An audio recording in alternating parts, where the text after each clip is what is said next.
look like a natural blonde nowadays. You do look like a natural blonde. Yeah. No, Are I you gotta do it again. are you finding that you have more fun?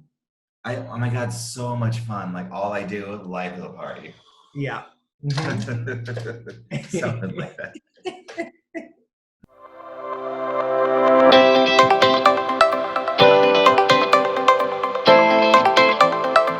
Hi, everyone, and welcome to Parallel Drives, a bi-monthly podcast where we talk about our lives, our past, our upbringing, and everything in between, and anything that we want. I'm one of your hosts, Joe DeLu II, and I am here with my very best friend, James Vincent. Hi, James. Hello. How was your couple of weeks? You know, it was pandemic-y. Mm, mm.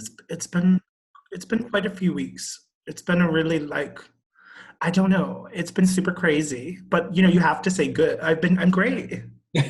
It's great. It's good. It's good. It's Um, great. it Great, was great, good. I'm it's good. funny because we recorded the last episode, and I was going through and editing it, but we recorded it because we do this every 2 weeks, so we try to fit it in when our schedules allow. And we recorded it before my dad passed away, and then I was editing it, and my dad had already passed away when I was editing it. So it was such a strange thing to be listening to that podcast after all of it, because I was talking about it as if he was still here. But I have to say, it's now that that part is over, like the after that, the weeks have been pretty good, up and down, but good, as usual. um, Yeah, we just mixed up a batch of candles for your family Ooh, yay, they're very excited. with the crystals I was waiting for. Yeah, they're all very excited for that. Um, And I did a special faith one for your mom.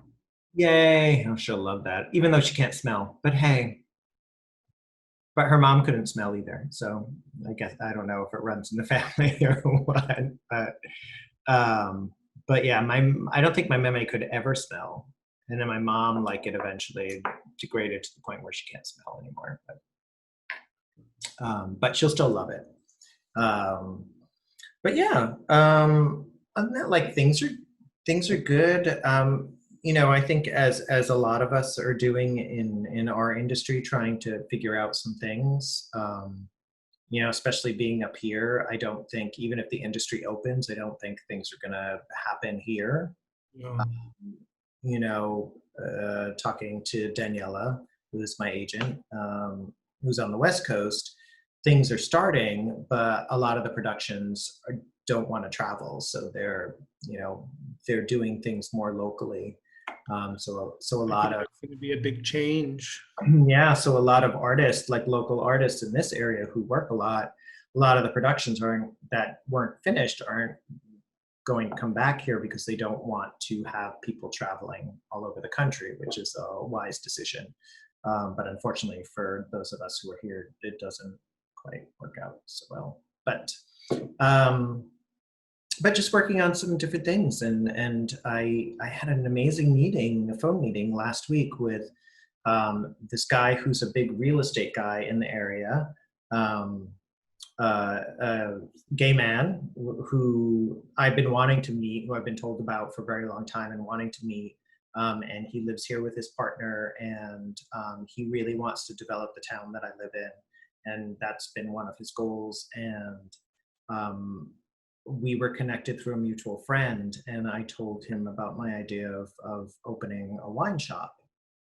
And in my head, I want to do a wine bar where you can also purchase the bottles of wine to take home with you if you want to, or you can just come in and buy whatever. But I think Massachusetts has a law where you can't serve alcohol and also sell alcohol to take home. But I'm investigating that to find out. But he thinks it's a great idea, and we've been keeping in contact. And he just sent me an email the other day about someone that might want to sell their business with a liquor license, which would allow wine and beer sales, which would be great. So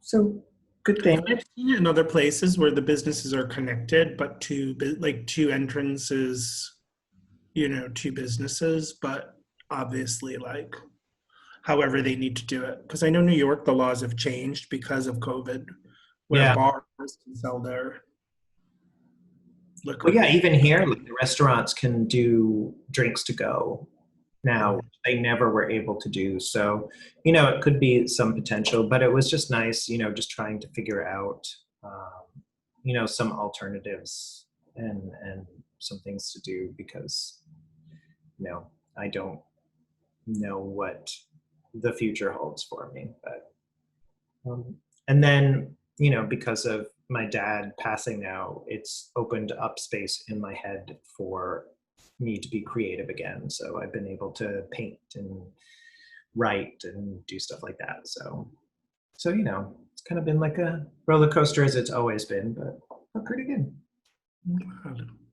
Sometimes it's just when space opens up, it just allows you to find those different pieces of creativity that have, just been kind of hanging out.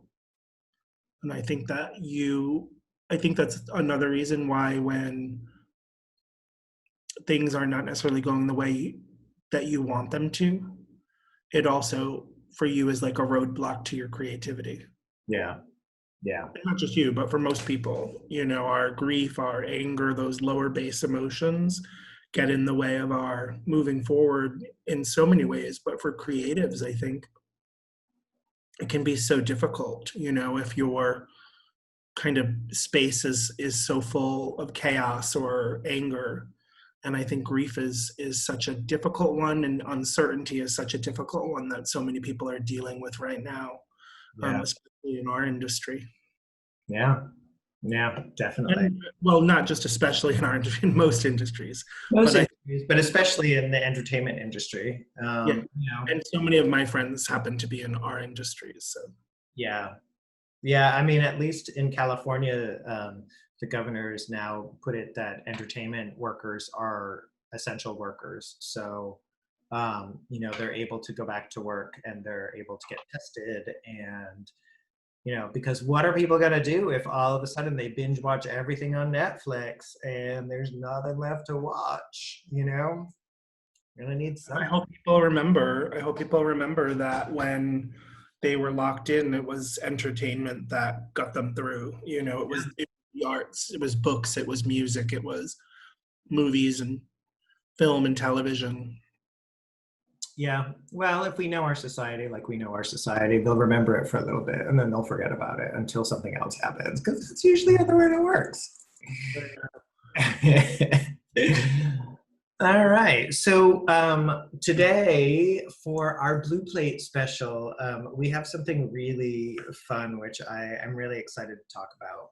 And so we were originally going to talk about something different. And then a friend of ours had done a post about how she was spending her Sunday morning watching us in our podcast and having her coffee.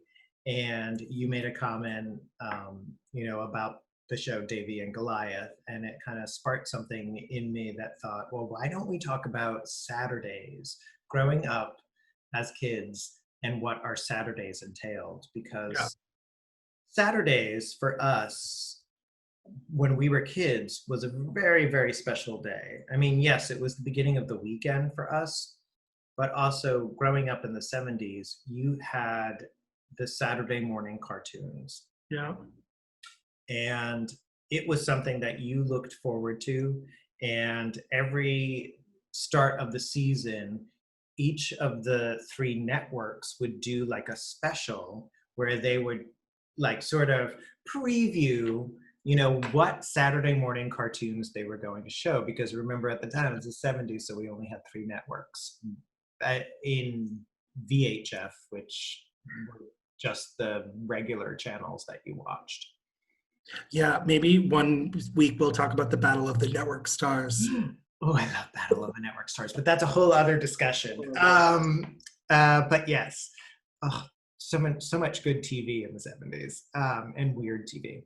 But so it was something that we looked forward to, something that I looked forward to. Like I could not wait to like see that preview, to see what new cartoons, what new shows were coming out that you would watch. And because most of the stuff only aired on Saturdays, and the episodes would only air on Saturdays, so that's when you would get it. And so you would spend the morning between like 8 a.m. and 11 or 12, watching these cartoons back to back and switching channels to find the ones that you wanted to see the most. Yeah, I was a big Hanna-Barbera person. So like for me, that's kind of where I went.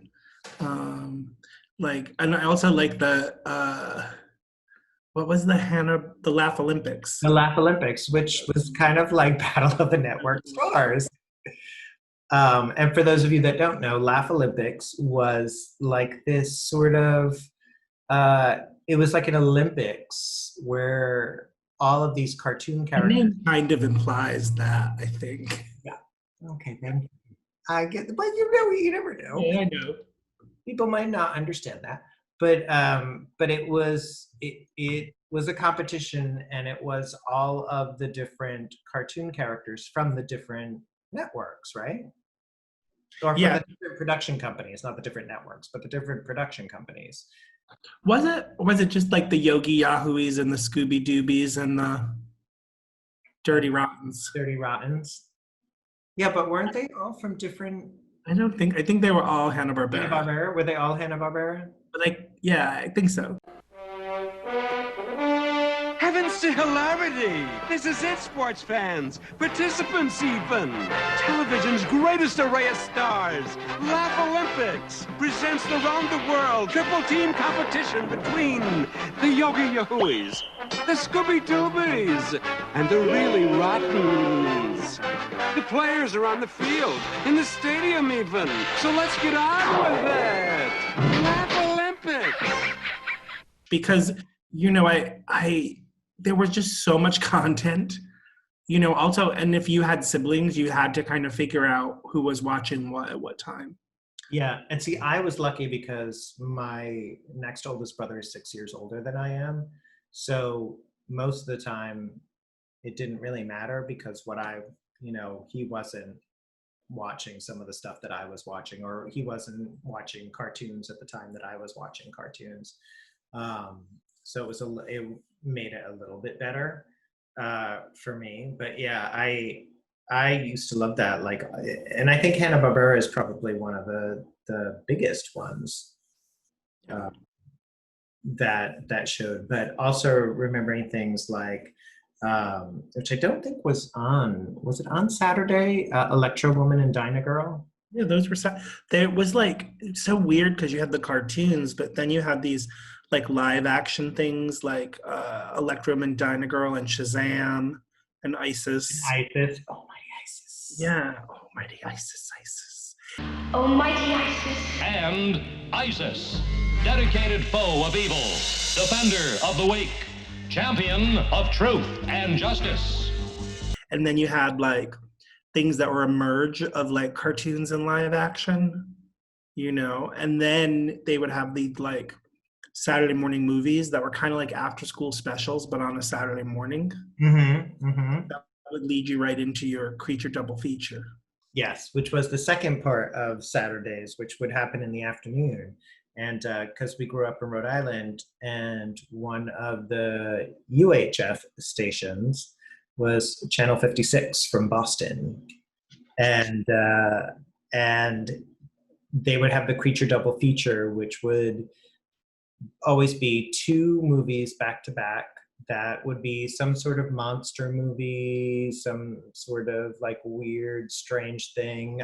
All the Godzilla movies used to play, so sometimes they would do like a Godzilla movies back to back. Yeah, like old Vincent Price. Yep. Movies and like a lot of weird horror-ish, like horror adjacent films. Yeah. With like celebrity, like A-list celebrities who were no longer A-list playing like in horror movies. Yep. Yep. Like I don't remember if like The Girl in the Gilded Cage or whatever, like that kind of stuff with Olivia de Havilland was on there, or I found it later, but I feel like it was. It might have been on there. I mean, I think I found it later, but I don't think that was on the Creature double feature because it always No, had, Creature Double Feature was very creature driven. yeah, it had something to do with monsters. There would also be like the ones where like the giant ants would take over, or the giant locusts would take over, or you know, like all of these crazy things where creatures would take over. But my memory of most of it is Godzilla. Like that's where I was exposed to Godzilla and Mothra and Gamera. Gamera, we love you, Gamera. Yeah, so that was like our Saturday. And you know, it was really funny because in my house, you know, we didn't have a lot of chores to do because my mom did all the cleaning of the house because that was what she did. But Saturdays, when I got a little bit older, those were the days where I had to do certain chores. And my chores, so we lived in a 3-story home, and we lived on the 2nd and 3rd floor, and my meme, my grandmother, and my dad's mom lived on the 1st floor. And my chore on Saturdays was that I had to sweep and wash the stairs from the 1st floor, basically from where you came into the house, to our front door on the 2nd floor. And that was what I would have to do every Saturday. And I hated it. I was like, it's the only thing I had to do, and I hated it. Huh? Just the front or the front and the back? Well, basically it was the back, because we never really used the front door. No one ever used the front door. No one ever used it. It was Maybe only where you got the holidays. mail, and where that giant freezer. Fancy company was coming. Yeah, no, not even when company was coming. They would all come in through the back door, because the front door, you'd get your mail, but that was also where we had the giant freezer, where they would like buy like a lot of. Yeah, I don't think I ever came through your front door. No one ever did, because the freezer was there, so you could only open up the front door like this much. That So, sounds like a fire hazard. well, you know, It was the 70s. it was the same. We didn't have seatbelts in cars. No one ever cared about. No one cared about us. Yeah. But yeah, so yeah, I had to clean those stairs, and I would hate it. But I wouldn't be able to watch certain things until I did it. So I remember having to, like, I would get up, I would watch some cartoons, and then I would have to clean the stairs before I could watch the Creature double feature. And couldn't you be like, hey, I'll do it on Friday afternoon because Saturday is better TV? No, this was the way that it was. It was on Saturdays, and that was the day that I had to do it. So it didn't really matter. Did your brother have to sweep the stairs until you got old enough to sweep the stairs? Like, did you inherit the chore, or did they create it for you? I don't remember. I really don't remember. I just remember it was my chore, and that's what I had to do. And I never had to do really anything else. So it's not like thinking back on it, you're like, well, that was nothing. Like it took 2 minutes to sweep and then wash those stairs. And they were also the weird, they were vinyl-y, that vinyl with the like little metal. Yeah. I think that for us growing up where we grew up, it's like I knew exactly. Well, also I had been to your house, but like we all had the same house. Yeah. Saturday mornings, I think, and I remember as an adult, like when I first started not doing makeup, but when I first started doing makeup where I was kind of getting recognized for it and doing TV and press appearances and things like that, I sold my first makeup line, Pretty, to a store in Boston called Louis Boston. And because of that, I got like a guest spot on Channel 56. Like once a month, I would go on and say things like, bronzer is great for fall, like whatever, like weird makeup tips. But I always would go in and be like, oh my God, Creature double feature, like Willie Whistle. Like they were like, because none of them grew up in the Boston area or, you know. But for me, it was always kind of cool to think back to those days. And also, we kind of weren't kids that stayed inside very much. Like, we always were outside. So I think Saturday morning was also a day to like ease into, hang out. Yeah, because I remember being outside all the time.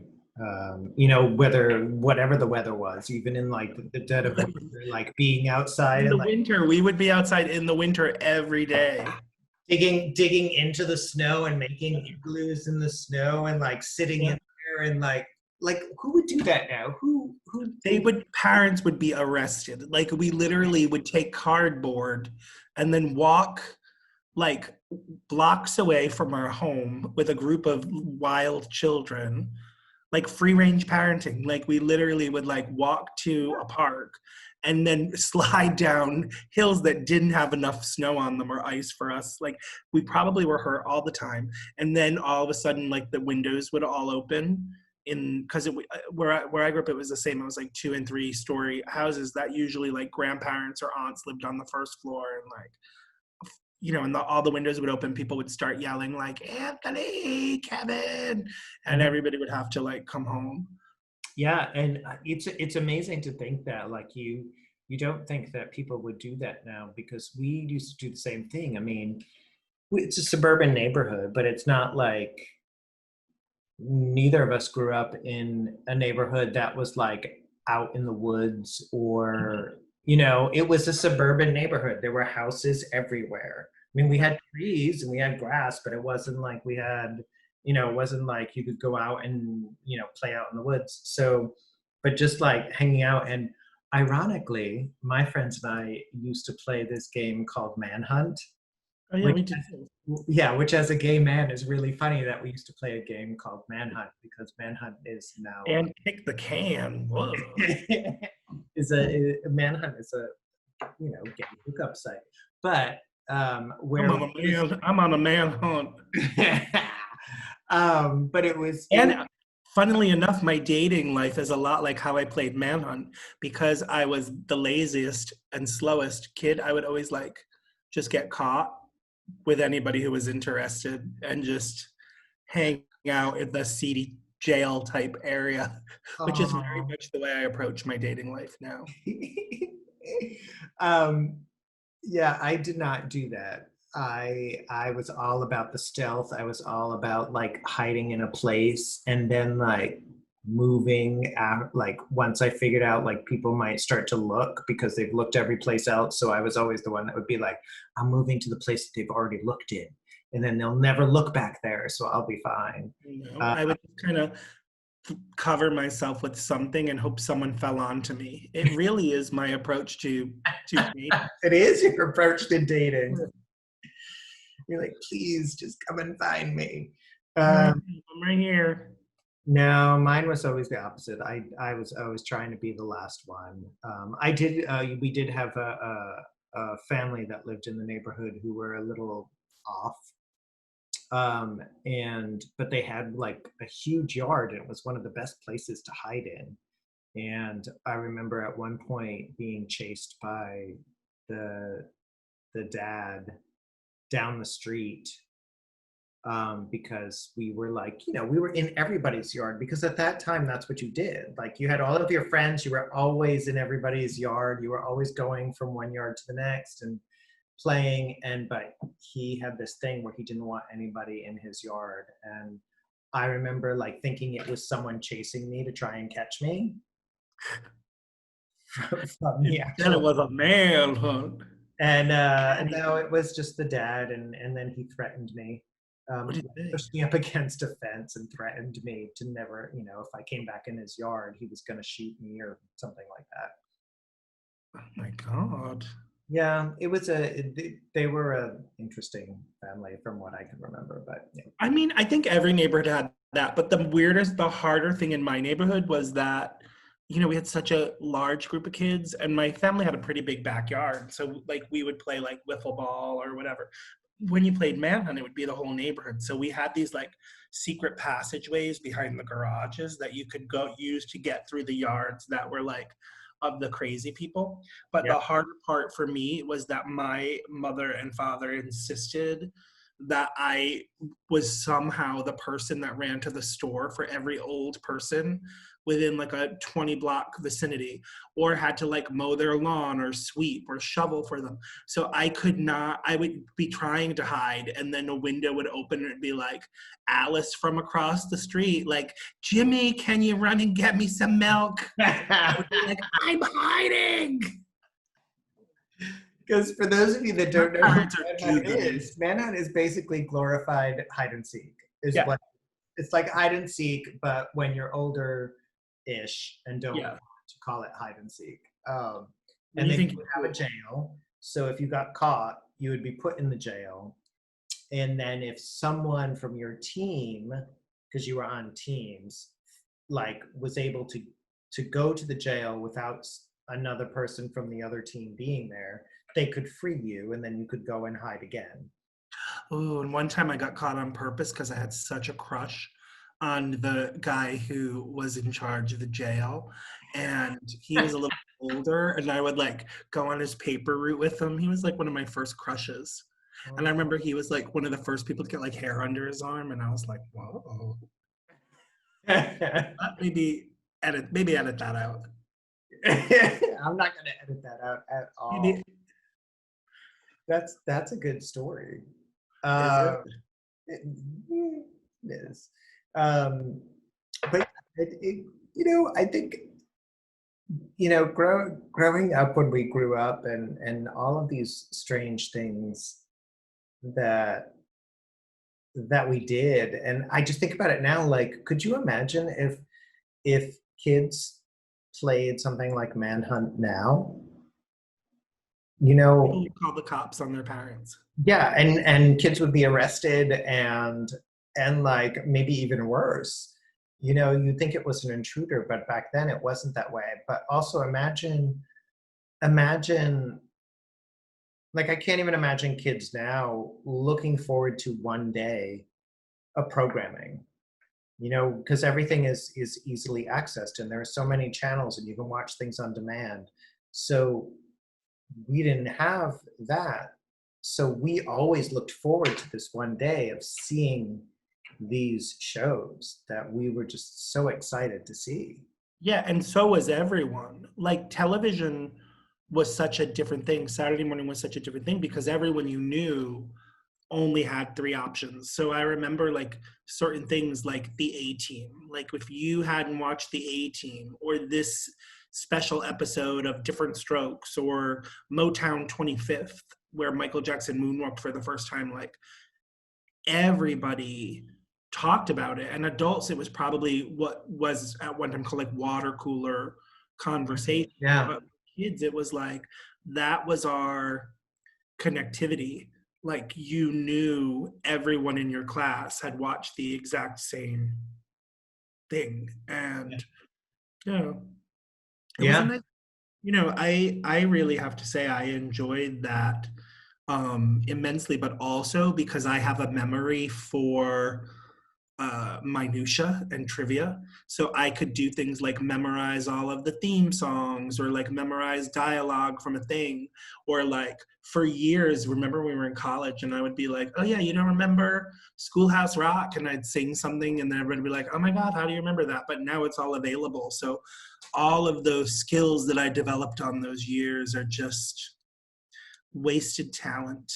I probably could have been like a doctor or something, but instead I used my brain power to memorize all of the different, special guest stars on whatever show I was watching. Oh, The Love Boat had some great.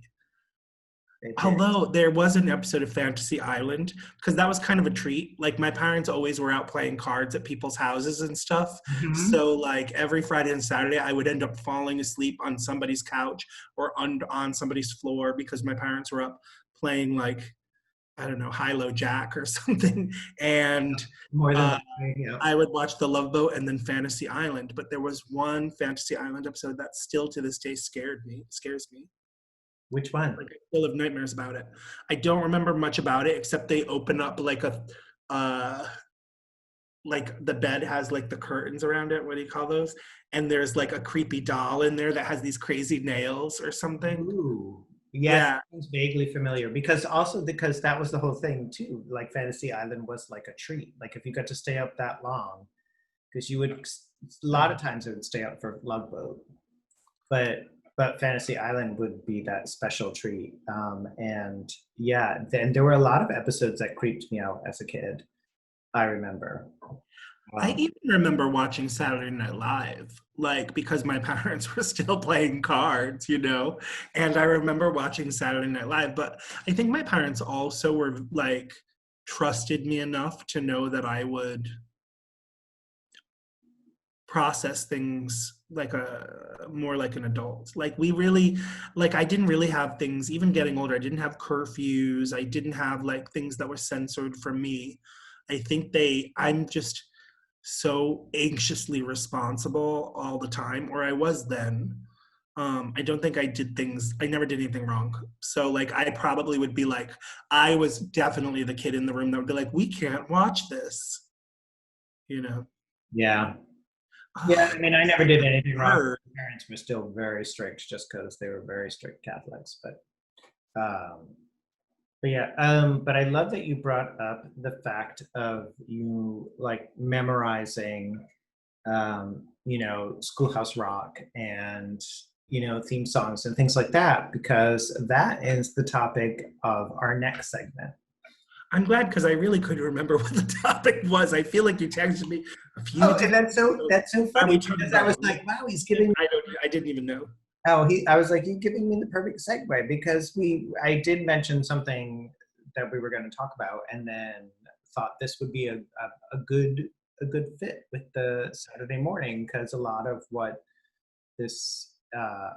Saturday morning is remembering sort of these theme songs and from the shows that we used to watch. And so our next segment, we're going to talk about music memory. Oh.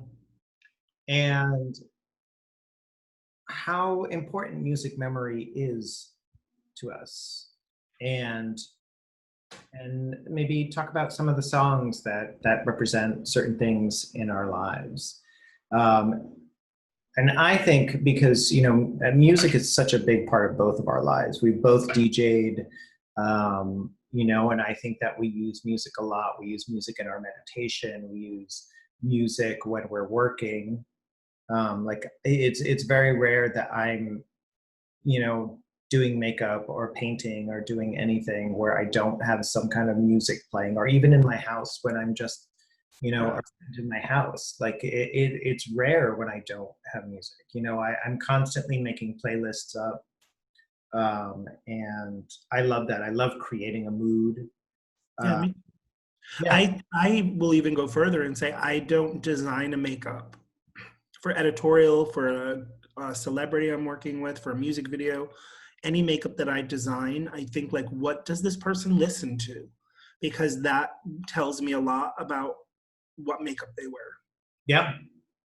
So yeah, music is part of my design as well as my aesthetic, as well as like my environment. It's gone beyond just being audio for me, Yeah. And I think also because we grew up in an environment where we were exposed to a lot of different music.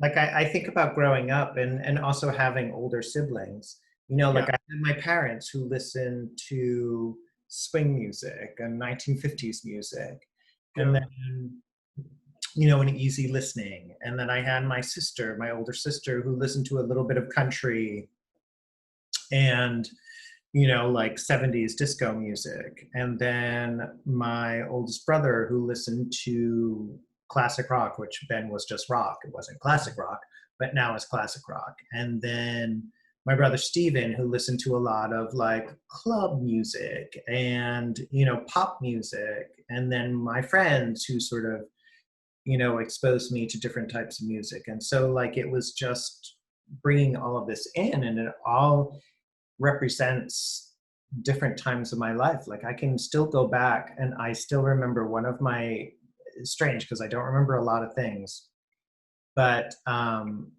it is Spandau Ballet. Oh my God, I just blanked out. Now I said I don't remember a lot of things, and now I just blanked out on the song. True. It's true. Spandau Ballet, it's true.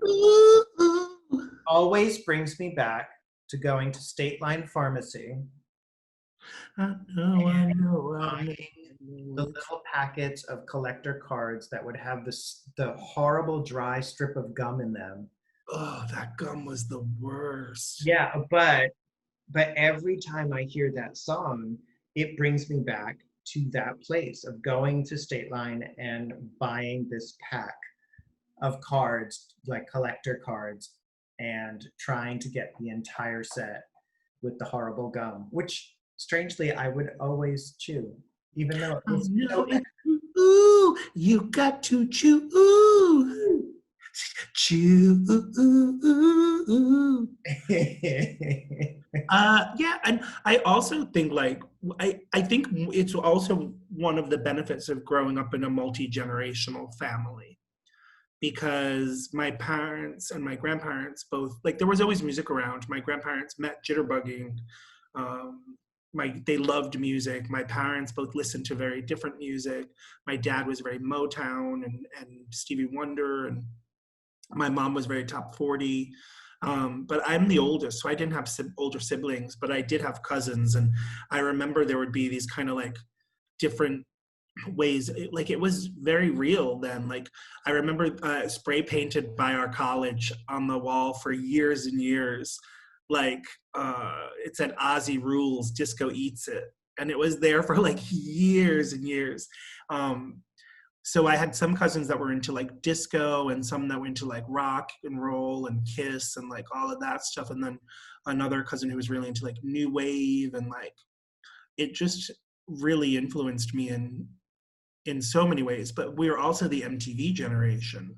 So like 1984, I was 11 years old, and it was like a crazy year for music. It was like Madonna's first album and Madonna's second album, right? And Michael Jackson Thriller and Purple Rain, and like all of these iconic albums kind of came out, and that was all I wanted to do, was like listen to music and dress like those people and kind of live that life, Yeah, and also thinking that with the advent of MTV, it was like the advent of music videos that you didn't really get to see a lot before then. And so it was the same thing, like thinking back on like the Saturday morning cartoons where you were like anticipating watching this. You had the same thing with like music where you're like, I love this song. I need to see this video. I need to. MTV would be like, we're premiering the video at 8 p.m. on blah, blah, blah, blah date. And you would like wait and so that you could see that video. Yeah, because we really like MTV premiered in 1981. So when I think about it, like I never purchased music before the video age. Do you know what I mean? Like I never bought anything on my own before the video age. So I think the look of the music definitely influenced. And there are still videos from that time period that other people love that I totally hate. I think that's the other thing is that. Which one? I hate Dire Straits. Money for Nothing? First, because they say faggot, but second, because it's just such a stupid video. I hate Sledgehammer. Oh my God. Yes. I hate the video.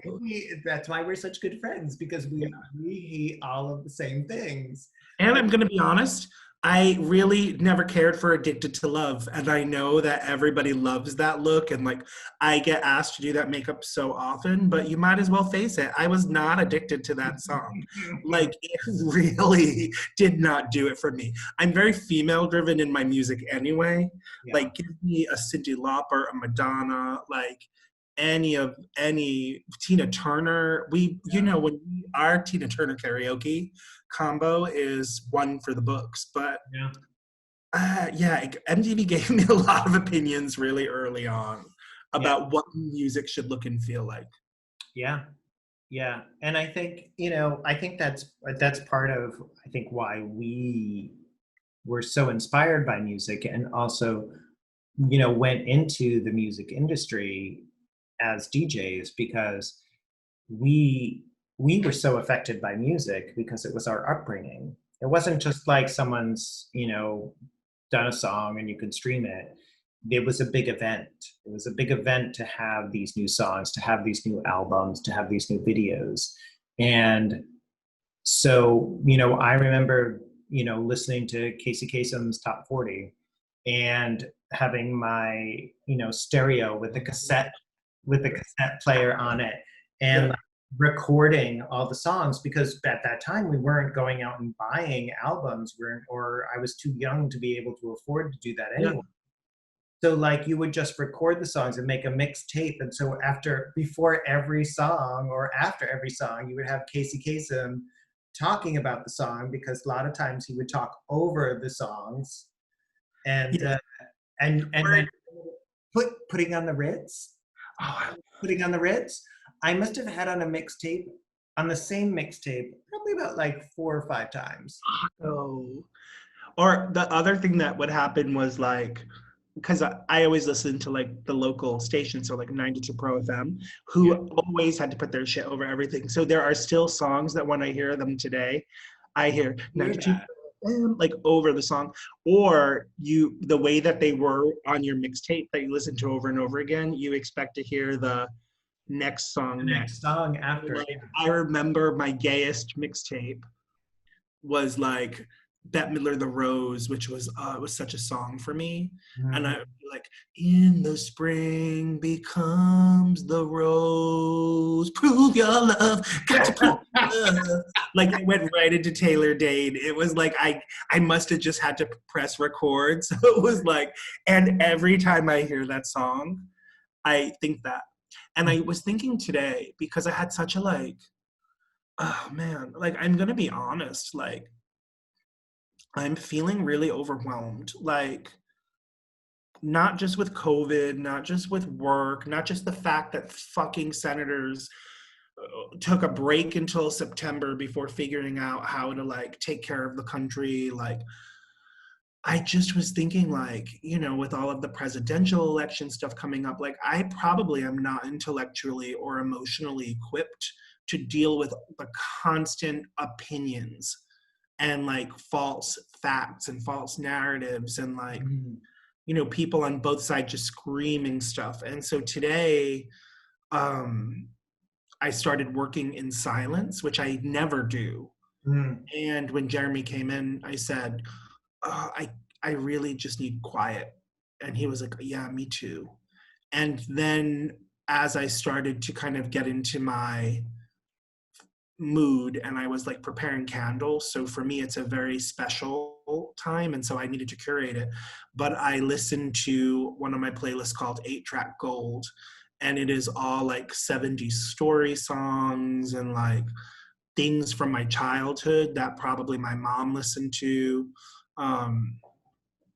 And so just knowing that I could use music, to kind of heal myself and get my energy to where I needed it to be. And that I think is the other thing that music does. It's definitely something that I use for creativity. It's definitely something that I use to inspire. It's definitely something I use to connect. But I think it's also very cathartic for me. Like certain songs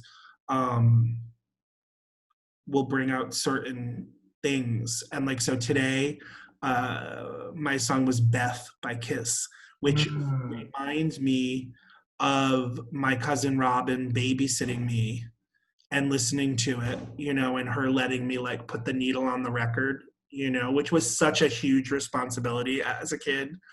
And just like listening to the way that it, the way something sounds on vinyl. I don't think it just brought me back. And and poor Jeremy, because you know how I am with the song, I probably listened to it 11 times in a row. Yeah. No, and I think music is such an important tool. I wish that they would teach music more in schools. Because I think music is therapy. I think back on some of the songs that affect me. But I also think, for the last 8 years, I worked at a camp for kids that have LGBTQ parents called Camp Highlight. And I would do a meditation and art activity with them. And I had planned this one year, I had planned this whole thing that I was going to do, because I always plan it out. And I was like, yeah, we're going to do this, and then this is the art we're going to do. We're going to use this medium, and this is great. And my friend Chris, who's one of the directors, had said to me, one of the kids who would always take this activity lives in New York and had experienced a shooting in New York. And she was having a really hard time whenever there was loud noise. Now, if anybody has gone to camp, there is always loud noise in camp. There are people screaming, there are people banging things, there's always loud noise. And I started watching her react to what was happening. And she is such a incredible force, and she is such a performer, and she's such a personality. And to see this kid cringe whenever she was hearing anything loud really changed my entire activity. And so I changed my entire meditation, and we listened to Depeche Mode, I Feel You. And normally I would always use some sort of ambient, Native American, Indian sort of inspired music.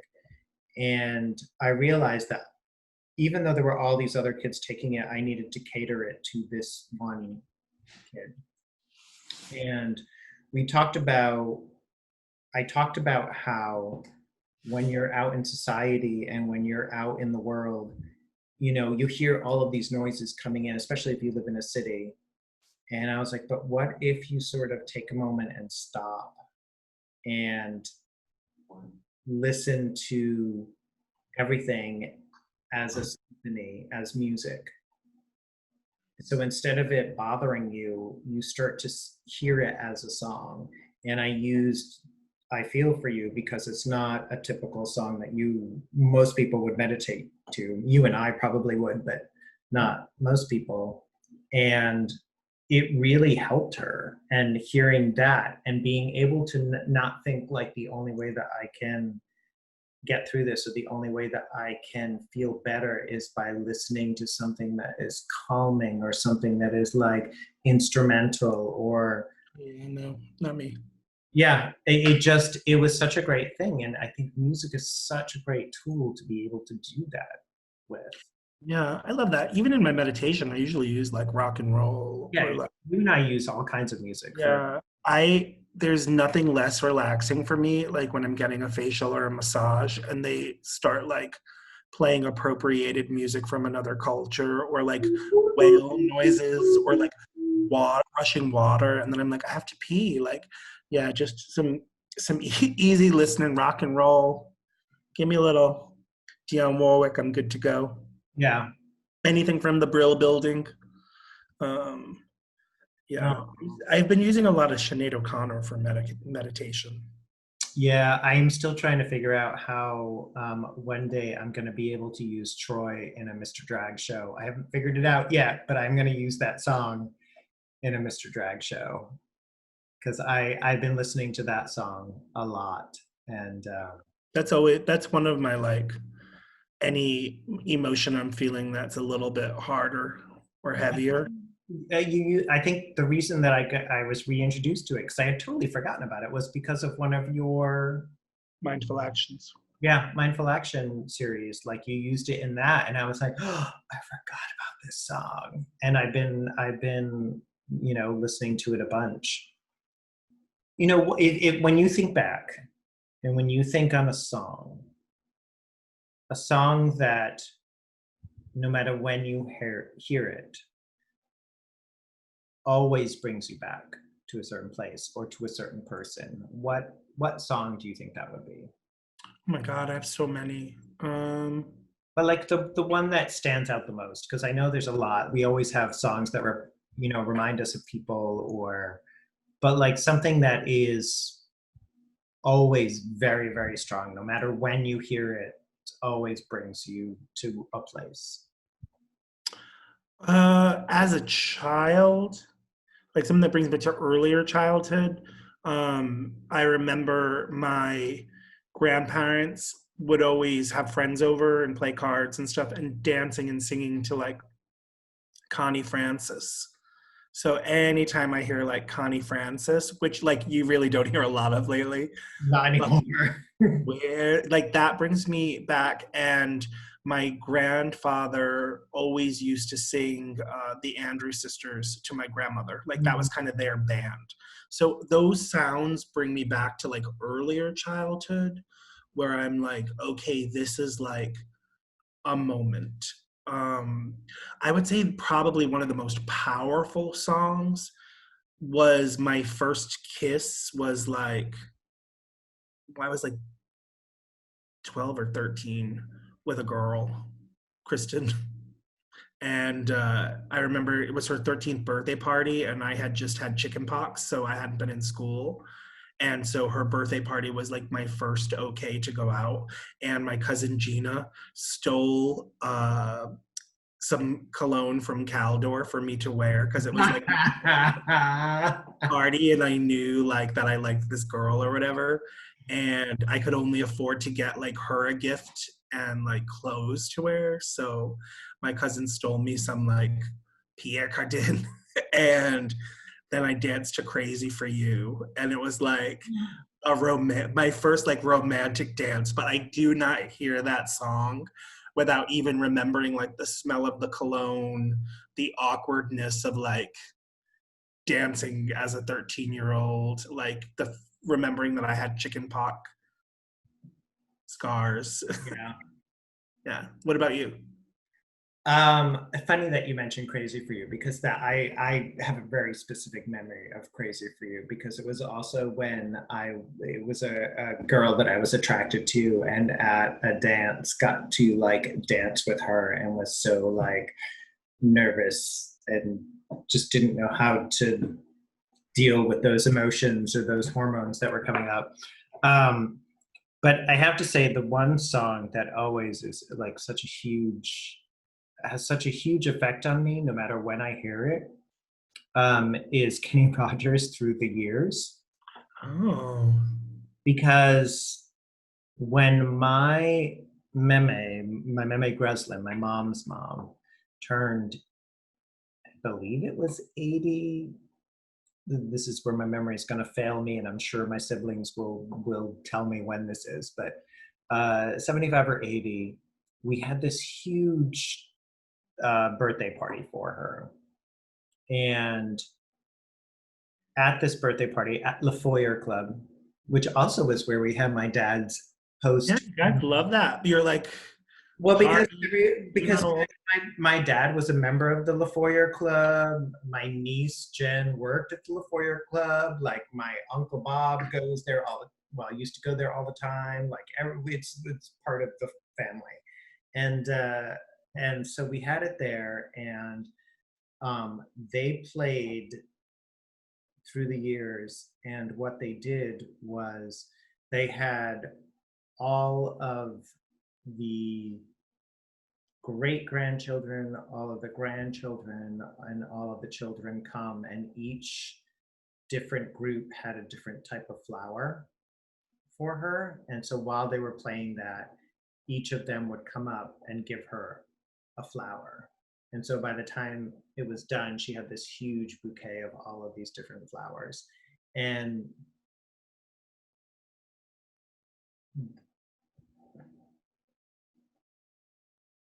my Meme's death still lingers with me, because I was doing Wicked at the time and I was in San Francisco, and she was really sick, and she had been sick for a while, and I had said to her before I left, "You can't go until I come back." And she said, "Yes, don't worry, I won't." And it was the day before our last day in San Francisco is when it happened. And And so it's always been this thing that has stayed with me. So every time I hear that song, it brings me back to that point. It brings me back to remembering that, because we also have it on VHS video.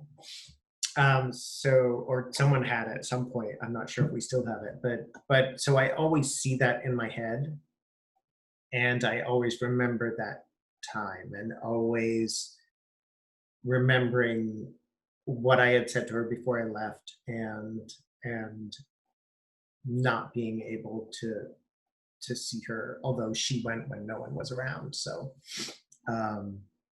but yeah, it always brings me back to that place, and I love that song. Like it's funny because it's not, I do love some country, but I love old country, and it's not a song that I would probably normally love, but because it brings me back to that place and always reminds me of her, it always has a special place for me. Love that. I think, you and I, music is such a connector for us, but I remember being at Rhode Island College. I don't remember what show we were doing, but everybody was there. There were like a lot of shows going on, everybody was doing, and I sing The Body Electric and Fame.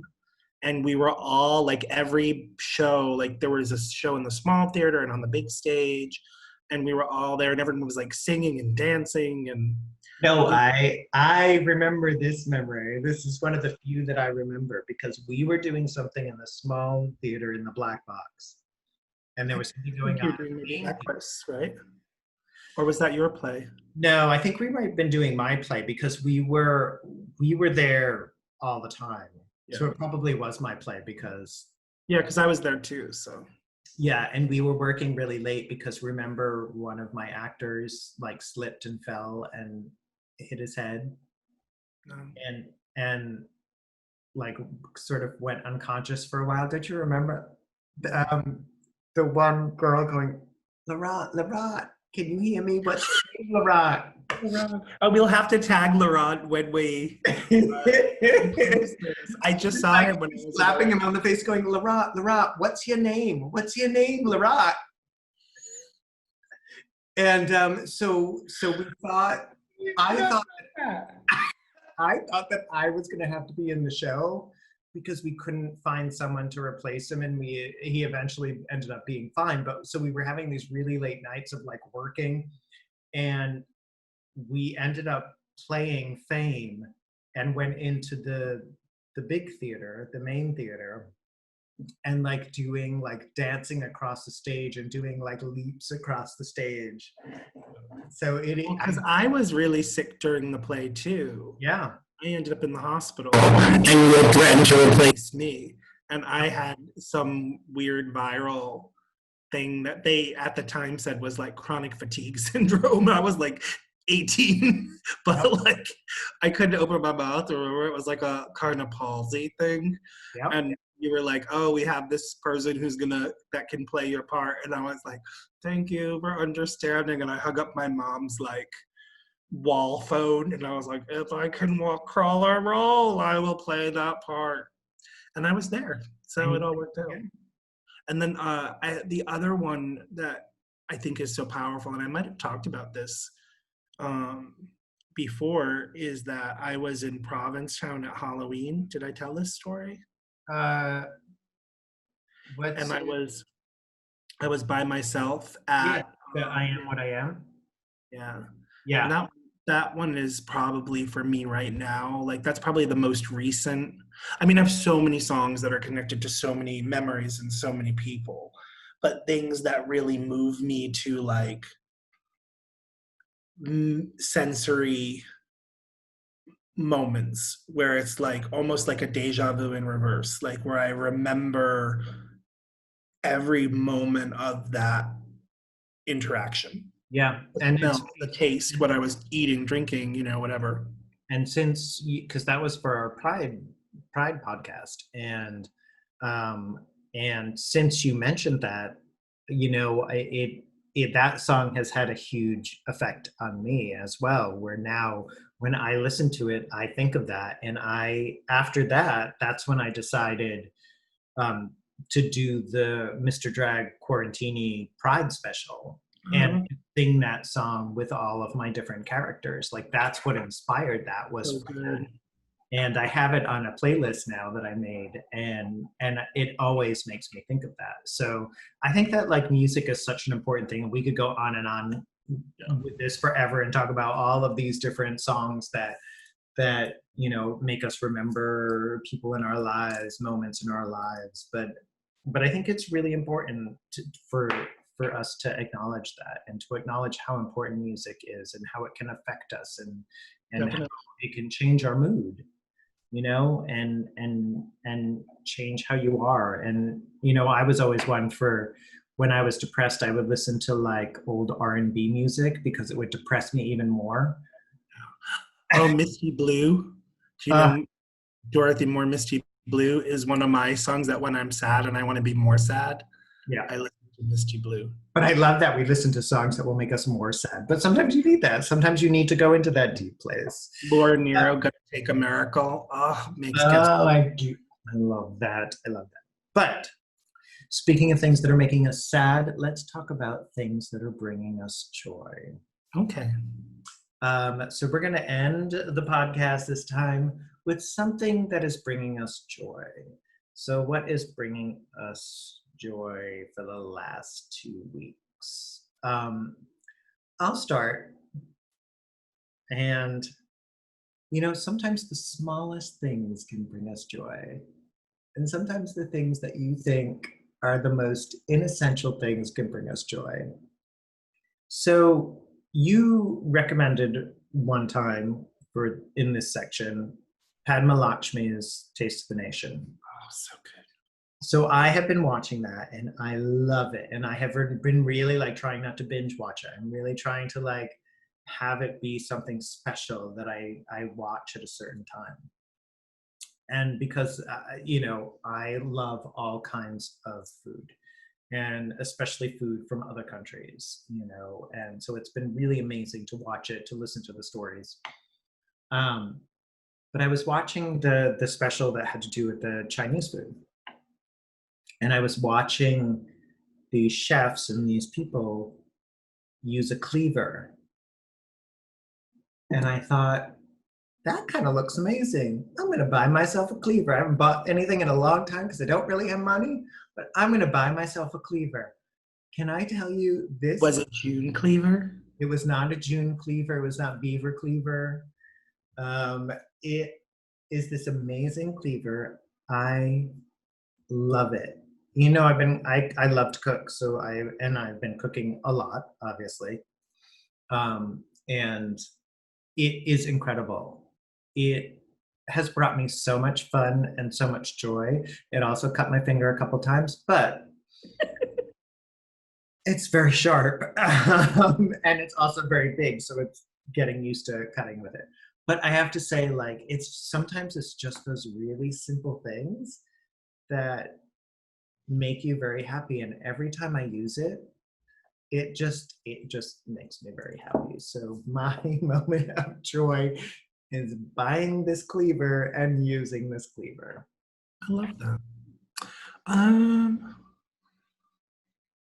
have so many great moments with artists, and I guess, you know, I would say one of mine is rediscovering albums. And I know that's kind of weird to say in a music-focused podcast, but I have been really doing some deep listening at the beginning of this, and I've been talking about that a lot. But what Jeremy and I have been doing is we will have the other one listen to an entire album. That means something to us. And so it is really beautiful in a very different way, because while we like some of the same music, we have very different taste as well. And so one of the bands that he has me on to is Yesayer, which I think you would really love. It's like their music is, I'm gonna take a note of that right now. yeah, it's really getting me through. And they're like I want to see the name of the album for you, because there's one that I really have been listening to, and it's kind of in the vibe of like a Fleetwood Mac, like Tusk, you know, like that kind of, they're all musicians and they're all singers and they're all songwriters. And so, you know, like I'm going to send you some stuff on YouTube, or I'll post it when we post. And like, it's just such an amazing, rich music, and all of their albums have been really kind of getting me through when I'm like in the mood to just like escape in music. Oh, I thought of another one. Maybe you decide which one you want to put. So I'll say it like I didn't say the first one. I would say it's very strange to say something music inspired in a music podcast, since that's our topic. But our friend Billy Hoff, who we see in Provincetown throughout the year and here in New York City, who does Scream Along with Billy with Sue in Provincetown. They have been doing weekly shows in quarantine. And so every Tuesday at 10, they do a different performance, or they do an entire album, or they do one artist. And so the last few weeks have been really amazing. They did the Rolling Stones and they did Nirvana. And just, even though I can't be in Provincetown and be around people, I'm really missing listening to live music. And the fact that it's our friends who are these kind of amazing musicians, it's been very special for me. It's like kind of, and it's reminding me of songs that I've forgotten about. Like they did Breeders' Saints a few weeks ago, and they did Rolling Stones' Moonlight Mile, and like they immediately go into my playlist. So I'm very, music is really kind of my way of connecting through the pandemic. So yeah, and it's funny because I've been, as you know, I've been doing some Spotify playlists, and I never did Spotify before, and my students would always be like, are you on Spotify? Because I would always do playlists for them when they were doing makeup, and I would gear it towards whatever the makeup was that they were doing. And they were like, if you were on Spotify, I'd subscribe. I'd follow you in a minute if you were on Spotify, Mr. Yeah, I can't be bothered. And then I started doing it. I was like, this is kind of amazing. And it, when you're making a playlist up, it suggests other songs. And it's that same thing. It reminded me of the Brand New Heavies. And I was like, oh my God. I had totally forgotten about the Brand New Heavies because it just wasn't in my head. And now I'm like, I am so excited that this brought me into it. So, it's another recommendation. You have to send me your playlists, because, I need to hear. I thought you were subscribing to me on Spotify. No, I was trying when last week I messaged you and I was like, what are your playlists on Spotify? But you didn't respond. And then I looked up Joe Delude the second. No, it's Joe Delude II. It's all one word.